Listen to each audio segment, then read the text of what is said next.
Ռուսաստան-Ուկրաինա Միացյալ Նահանգներ եռակողմ բանակցությունների առաջին փուլից 10 օր անց կողմերը նորից Աբու Դաբիում են պատվիրակների ամփոփող կազմով։ Վաշինգտոնը ներկայացնում են ԱՄՆ նախագահի բանագնացներ Սթիվ Ուիթքոֆն ու Ջարեդ Քուշները։ Ռուս բանագնացներին առաջնորդում է Ռուսաստանի զինուժի գլխավոր շտաբի գլխավոր վարչության պետ Իգոր Կոստյուկովը։ Ուկրաինական պատվիրակությունը ղեկավարում է Ուկրաինայի ազգային անվտանգության և պաշտպանության խորհրդի քարտուղար Ռուստեմ Ումերովը։ Թիմերը կհանդիպեն առանձին խմբերով բանակցային կոնկրետ ուղիներ քննարկելու համար, որից հետո կանցկացնեն համատեղ հանդիպում դիրքորոշումները համաձայնեցնելու համար։ Կրեմլը չի պլանավորում մեկնաբանել բանակցությունների ընթացքը, կարճ ասել է Դմիտրի Պեսկովը և խորհուրդ տվել չսպասել որևէ հայտարարության։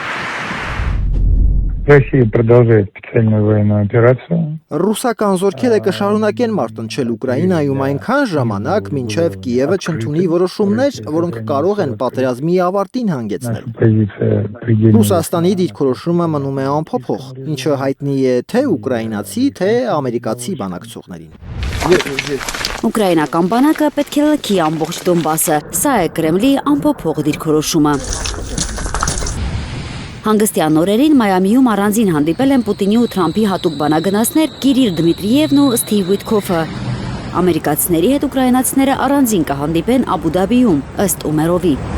Բանակցությունների առաջին փուլից հետո կողմերը հայտարարել էին, որ արդյունավետ և կառուցողական քննարկումներ են եղել, սակայն դեռևս չկարգավորված է մնացել տարածքային և անվտանգության երաշխիքների հարցերը։ ՆԱՏՕ-ն, ինչպես հայտարարել է Դաշինքի գլխավոր քարտուղար Մարկ Ռյուտեն Կիևում, պատրաստ է աջակցել Ուկրաինային օդում, ջրում և ցամաքում միայն խաղաղության համաձայնագրի ստորագրումից հետո։ Խաղաղության համաձայնագրի ստորագրումից հետո Ուկրաինայում կամավորների կոալիցիայի զորքերի տեղակայումը կտրականապես անընդունելի է Ռուսաստանի համար։ Դրանք Մոսկվայի կողմից կդիտարկվեն որպես օրինական ռազմական թիրախներ։ Բանակցությունների երկրորդ փուլի նախօրեին Զելենսկին Պուտինին մեղադրել է խաբեության համար։ Ըստ Ուկրաինայի նախագահի, էներգետիկ հրադադարը ընդամենը 4 օր է տևել, 1 շաբաթի փոխարեն։ Մոսկվայում անուղղելի են։ Նրանք փորձում են օգտվել հատկապես ցրտից, քանի որ չեն կարող մեզ, Ուկրաինային, ենթարկեցնել իրենց հարձակումներով։ Աշխարհը պետք է արձագանքի Ռուսաստանի պատերազմի վրա դրված խաղադրույքին։ Էներգետիկ հրադադարի միջնորդ Թրամփը այլ կարծիք ունի։ Նա համոզված է, որ Պուտինը խոսքի տեր տղա է։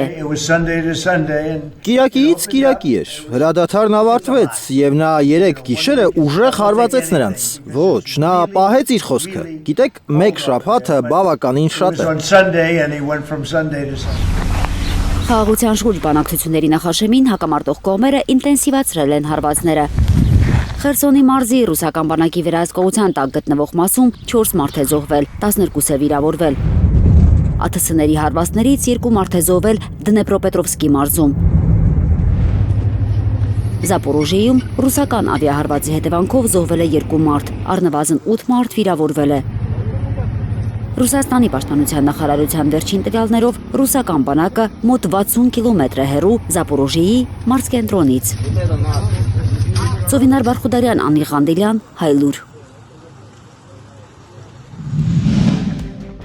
Հայաստանում և աշխարհում տեղի ունեցող իրադարձությունների մասին առաջինը իմանալու համար բաժանորդագրվեք մեր ալիքին։ Սեղմեք զանգակը, որ բաց չթողնեք ամենահրատապը, ամենակարևորն ու հետաքրքիրը։